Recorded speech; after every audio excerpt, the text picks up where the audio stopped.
Aujourd'hui, on invente un exercice, on le fait, on le corrige, tout seul et en silence. Hop, c'est parti. Mais non, c'est pour rire évidemment, hein. Là maintenant, on va attaquer les fractions algébriques. Step 4.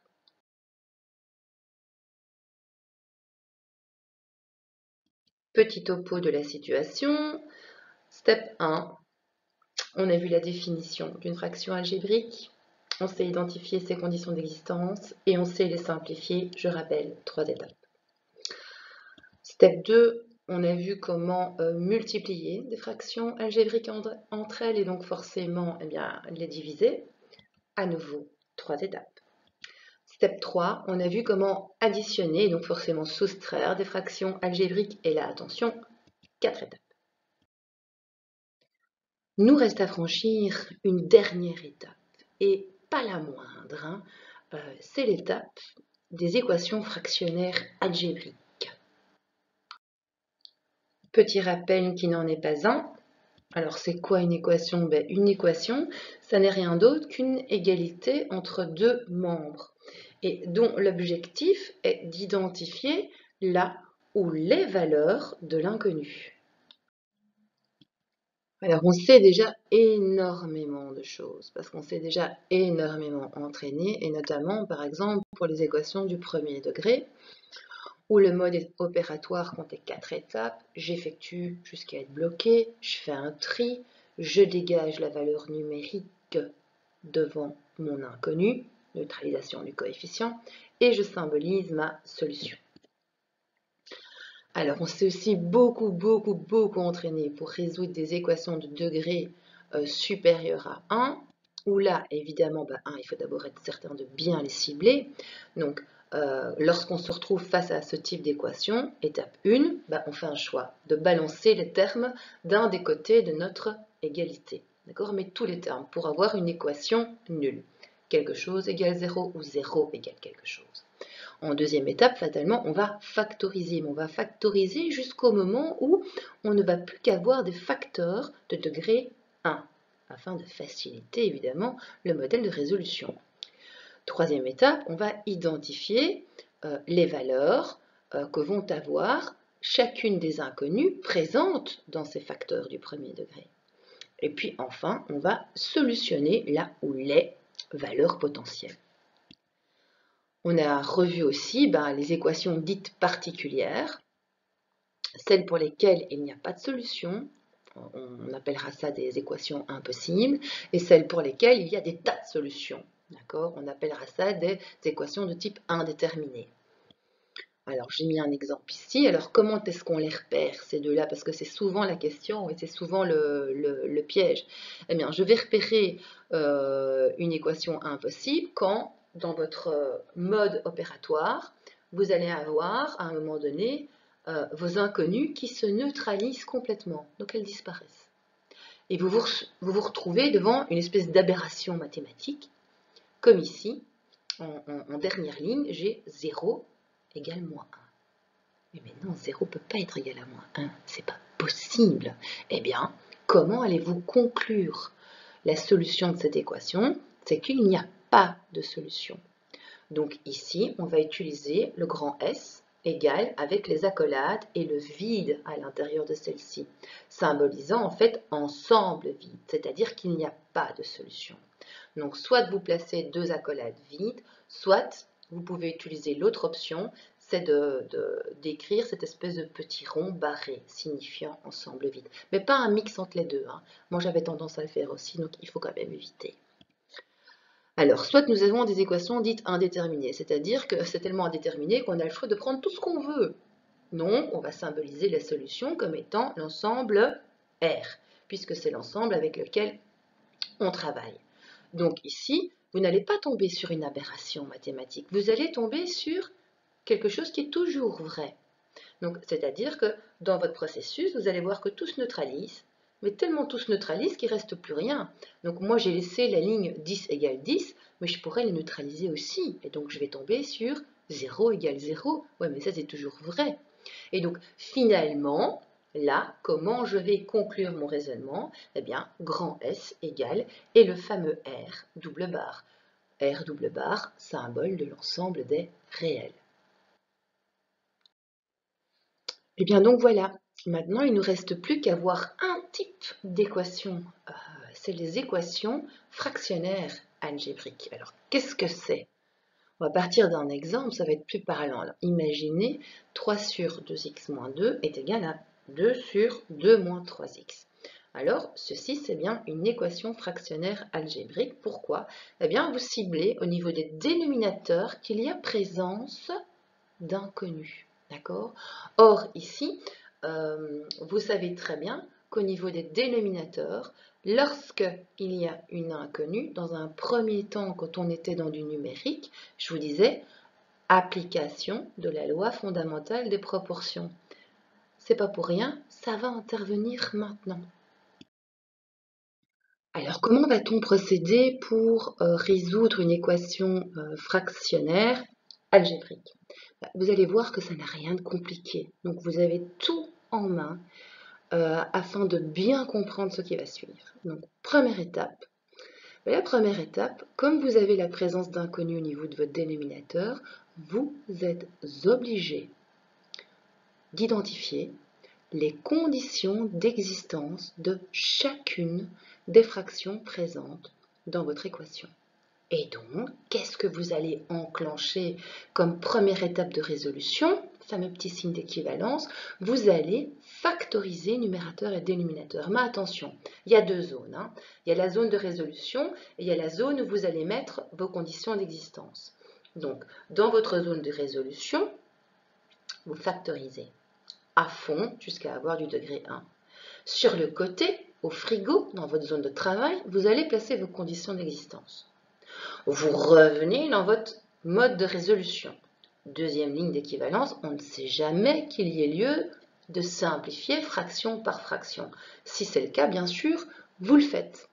Tout ça dans l'objectif de manipuler des fractions irréductibles. C'est déjà pas gai de manipuler des fractions, mais si en plus elles ne sont pas réduites, ça risque d'être très compliqué. Deuxième étape.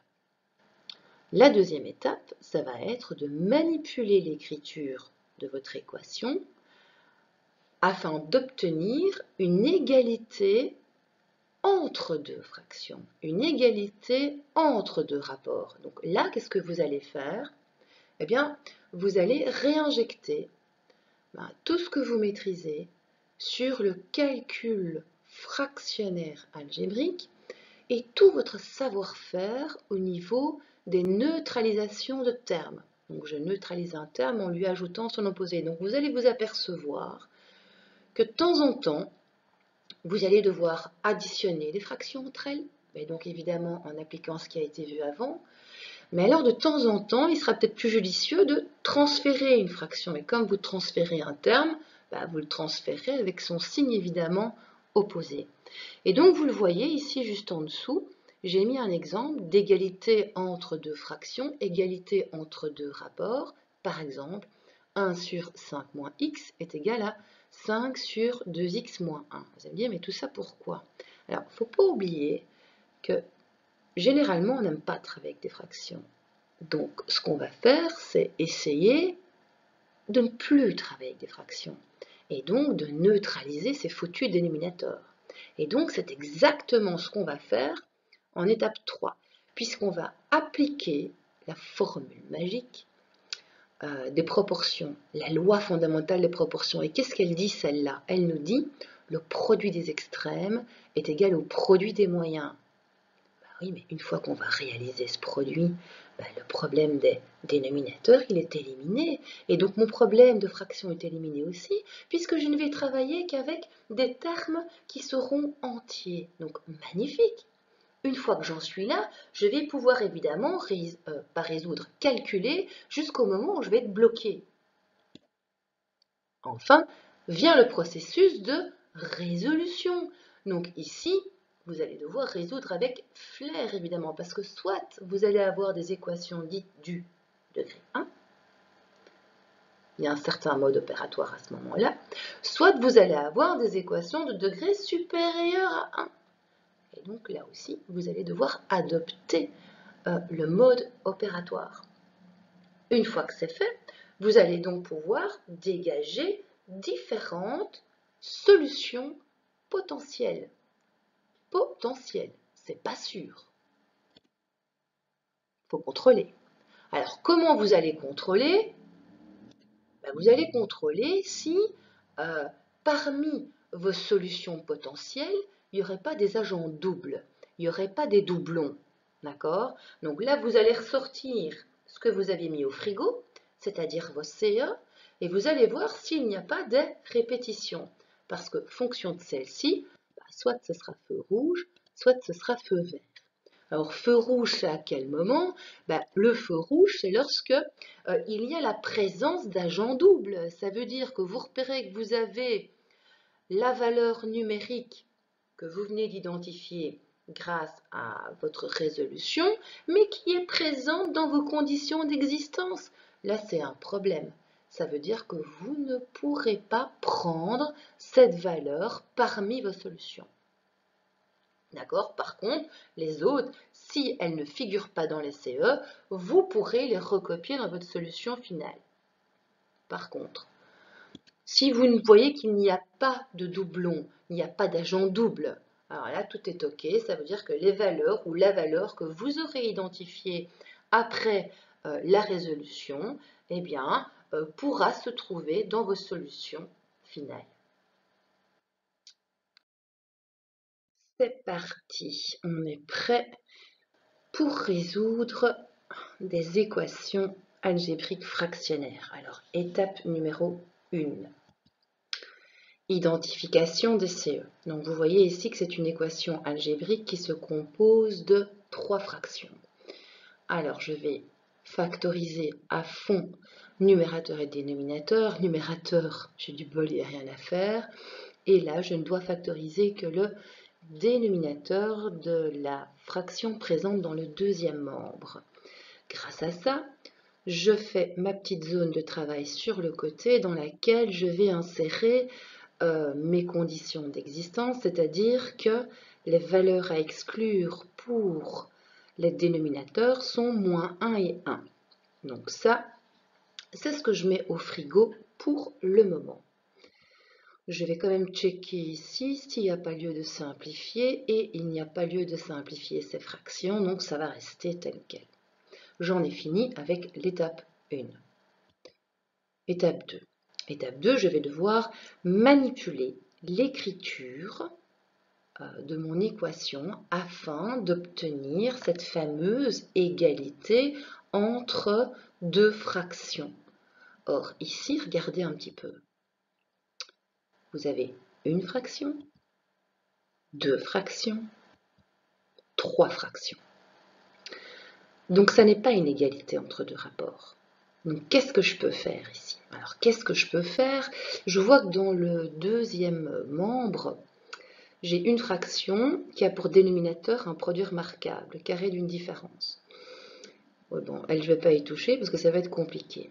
Par contre, dans le premier membre, je vois que, tiens, il serait assez simple d'associer ces deux fractions, puisque je sais additionner les fractions algébriques maintenant.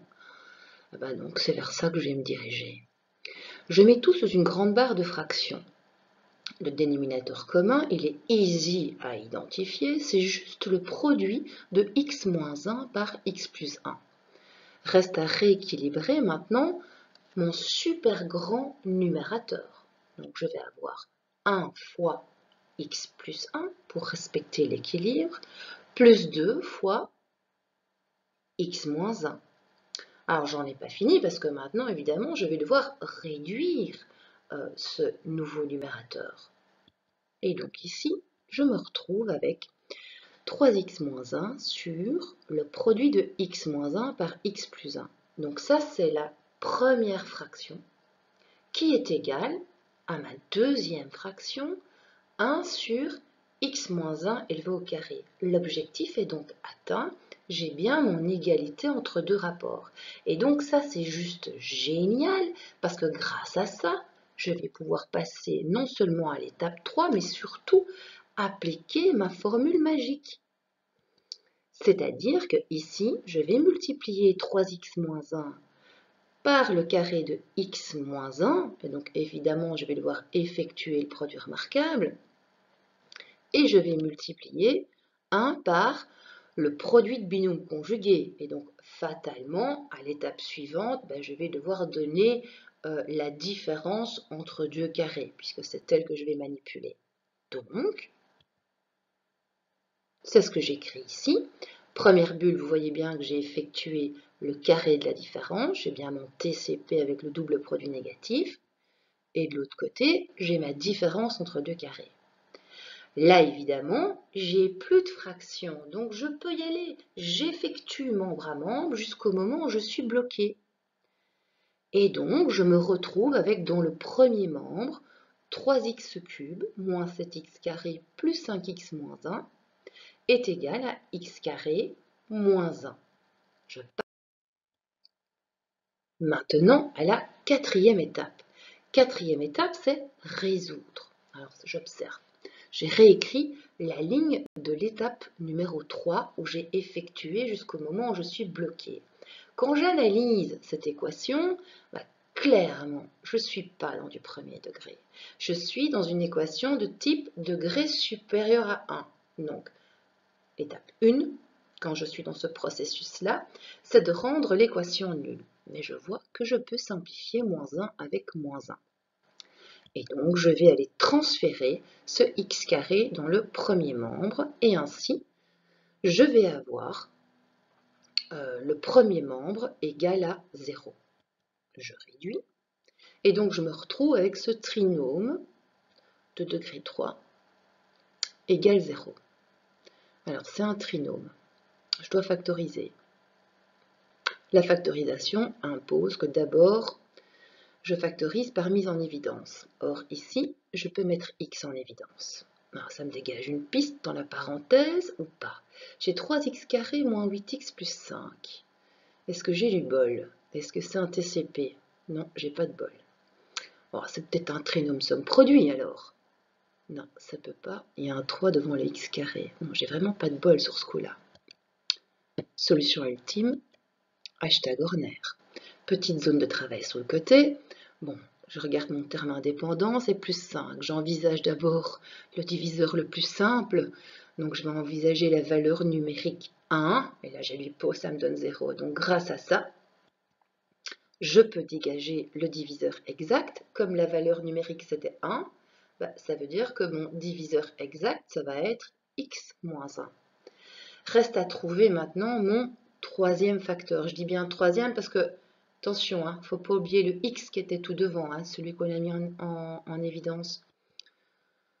Je complète mon hashtag Horner et là, je dégage le troisième facteur qui est 3x moins 5. Là, j'ai un produit de 3 facteurs et ces 3 facteurs sont bien du premier degré. Je peux donc dégager des solutions potentielles, c'est-à-dire 0, 1 et 5 tiers. Ok, là maintenant je peux passer à l'étape 5. L'étape 5, c'est quoi? Je dois vérifier, je dois checker si parmi mes solutions, il n'y aurait pas des personnes à non grata, c'est-à-dire qu'il y aurait des doublons. Voyons un petit peu. Pour ça, j'ai besoin de ma condition d'existence, mais mince, elle était en étape 1 sur l'autre dia. C'est pas grave, je l'importe. Et donc ici, on avait mis au frigo que la condition d'existence était que x devait être différent de moins 1 et 1. Or, vous voyez que le 1 apparaît et dans ma condition d'existence et dans les valeurs numériques potentielles trouvées pour ma solution. Donc, je dois l'exclure. Maintenant, et seulement maintenant, je peux donner ma solution finale qui va se composer non pas de 3 valeurs, mais de 2 valeurs, puisque j'ai dû exclure le 1. Et donc, ces valeurs sont 0 et 5 tiers. Alors, on va voir si vous avez compris. Voici un autre exemple d'équation fractionnaire algébrique. Étape 1, on va identifier les conditions d'existence et donc nous allons factoriser à fond. Et là, on a de la chance puisque il y a des factorisations à réaliser, mais ce sont des simples mises en évidence au niveau des dénominateurs. Ça me permet donc de dégager dans ma petite zone de travail, là, dans mon frigo, les conditions d'existence, c'est-à-dire qu'ici, je dois exclure la valeur moins 1 et 1. Alors, je vais quand même regarder s'il n'y a pas de simplification possible. Et si je vois que pour la deuxième fraction, je peux simplifier 4 avec 2 et il me reste 2. Je réécris donc mes fractions irréductibles afin de faciliter mon travail pour l'étape qui suit. L'étape qui suit, c'est de manipuler l'écriture pour obtenir cette fameuse égalité entre deux fractions. Alors, si j'analyse ça d'un petit peu plus près, j'ai quoi? J'ai une fraction, deux fractions. Bon. Est-ce que je vais les additionner? Ben non, c'est peut-être pas une bonne idée, parce que je ne vais plus avoir qu'une seule fraction. Par contre, regardez un peu. Si je transfère une fraction, ben là c'est très simple, il suffit de neutraliser ce terme fractionnaire de l'autre côté pour avoir cette fameuse égalité entre deux fractions. Mais donc évidemment, elle va apparaître avec son signe opposé. Et donc là, je me retrouve avec 3 sur 2 fois x moins 1 est égal à moins 2 sur x plus 1. J'ai bien mon égalité entre deux rapports. Étape numéro 3. L'étape numéro 3, c'est d'appliquer la fameuse formule magique des proportions. Alors, qu'est-ce que je vais devoir faire? Eh bien, multiplier 3 par x plus 1 et multiplier moins 2 par 2 fois x moins 1. C'est exactement ce que je vais faire ici. 3 fois x plus 1 est égal à moins 2 fois 2 fois x moins 1. Je réduis évidemment jusqu'au moment où je suis bloqué et je me retrouve dès lors avec l'équation simple 3x plus 3 est égal à moins 4x plus 4. Étape numéro 4, résoudre l'équation avec flair. Et là, j'ai vraiment du bol parce que c'est une équation qui n'est rien d'autre qu'une équation de degré 1. Alors, on a effectué jusqu'à être bloqué, moment du tri, je vais mettre les x d'un côté et les nombres de l'autre, et je me retrouve dès lors avec 7x égale 1, et donc x égale 1 septième pour valeur potentielle. Je vais devoir évidemment vérifier si je peux valider cette valeur dans ma solution finale. Et là, je retourne dans mon frigo,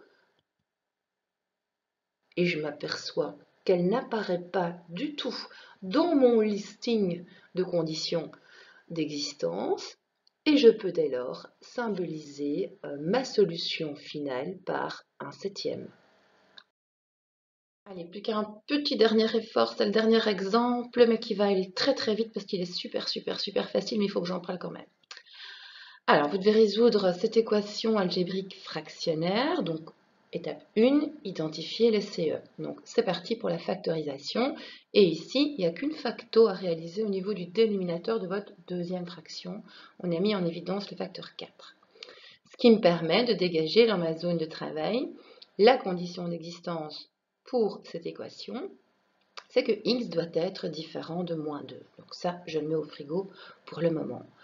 Reste à voir s'il n'y a pas lieu de simplifier fraction par fraction. Ce n'est pas le cas pour la première, mais par contre pour la deuxième, je neutralise le 4 avec le 4 et il me reste 1.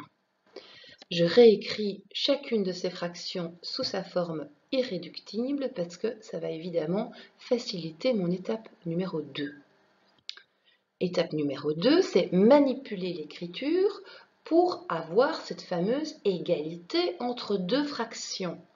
Donc, si je retourne à la dernière étape de l'étape 1, je vois que j'ai une fraction et puis deux fractions.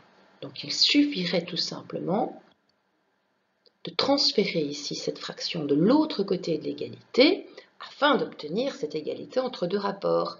Évidemment, il y a un prix à payer, c'est qu'elle va changer de signe. Grâce à ça, j'ai cette fameuse égalité entre deux rapports et donc je peux passer à l'étape numéro 3.